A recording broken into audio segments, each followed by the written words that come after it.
Assalamualaikum warahmatullahi wabarakatuh. Perkenalkan, saya Bidan Yunika. Di sini saya ingin melakukan penyuluhan tentang evidence base terkait asuhan prakonsepsi.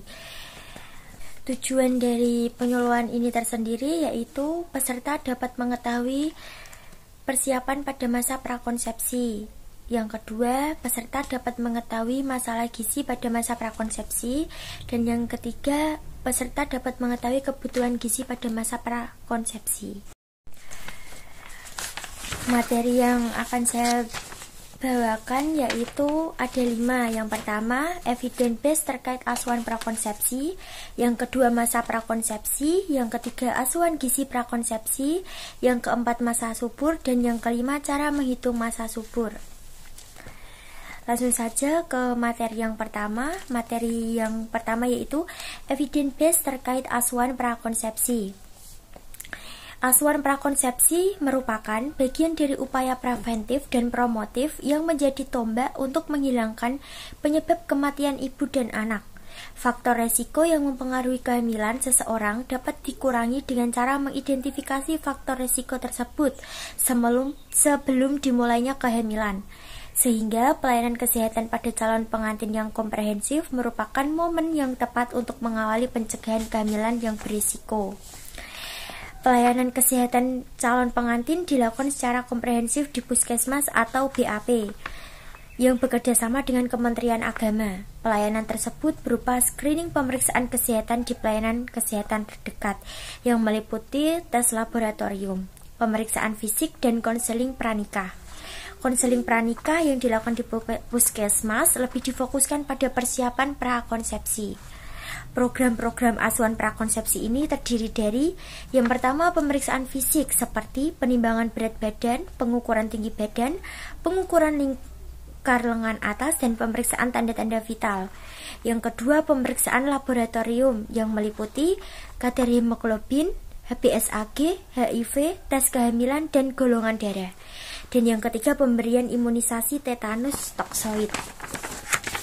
Yang keempat, ada pemberian suplementasi gizi atau FE. Yang kelima, pemberian komunikasi, informasi, dan edukasi KIE pranikah yang meliputi kesehatan reproduksi dan pendekatan siklus hidup, hak reproduksi, dan persiapan yang perlu dilakukan dalam persiapan pernikahan.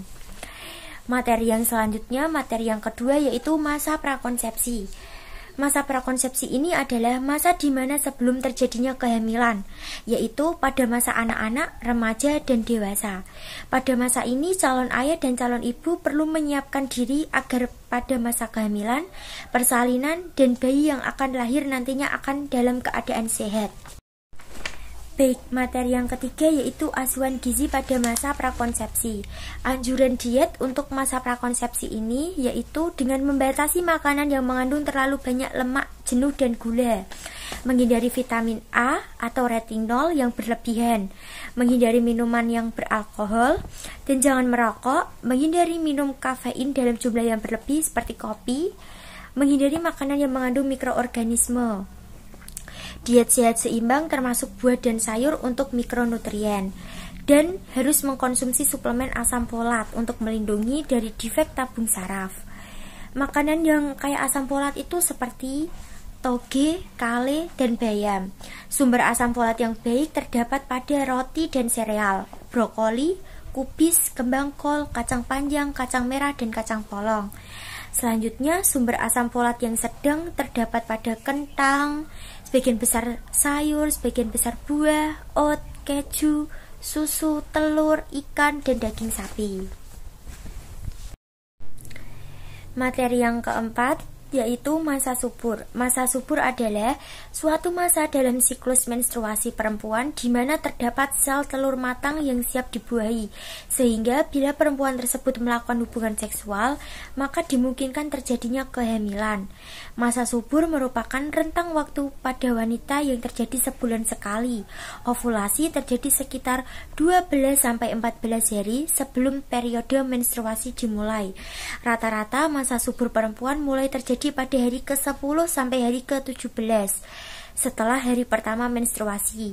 Jika siklus menstruasi berlangsung selama 28 hari, 5 hari sebelum ovulasi, dan 1 hari di masa ovulasi terjadi, merupakan masa paling subur perempuan. Kemungkinan untuk hamil meningkat tajam jika kamu berhubungan seksual 2 atau 3 hari sebelum sel telur dilepaskan, dan kemudian 12-24 jam setelah itu. Materi yang terakhir yaitu bagaimana sih cara menghitung masa subur? Cara menghitung masa subur melalui periode menstruasi head teratur yaitu 28 hari. Siklus normalnya 28 hari, pertengahan siklusnya berarti hari ke-14, 28 dibagi 2. Berarti masa suburnya 3 hari sebelum hari ke-14 yaitu hari ke-11. Dan 3 hari setelah hari ke-14 yaitu hari ke-17. Jadi masa subur berlangsung antara hari ke-11 sampai hari ke-17 dari siklus haid wanita normal. Siklus terpendek pada menstruasi yaitu 28 hari dan yang terpanjang yaitu 32 hari. Baik, itulah materi-materi yang dapat saya sampaikan tentang evidence base terkait asuhan prakonsepsi. Saya harap dengan penyuluhan ini, para peserta yang hadir dapat memahami dan mengerti tentang apa itu prakonsepsi. Akhir kata, saya ucapkan terima kasih. Wassalamualaikum warahmatullahi wabarakatuh.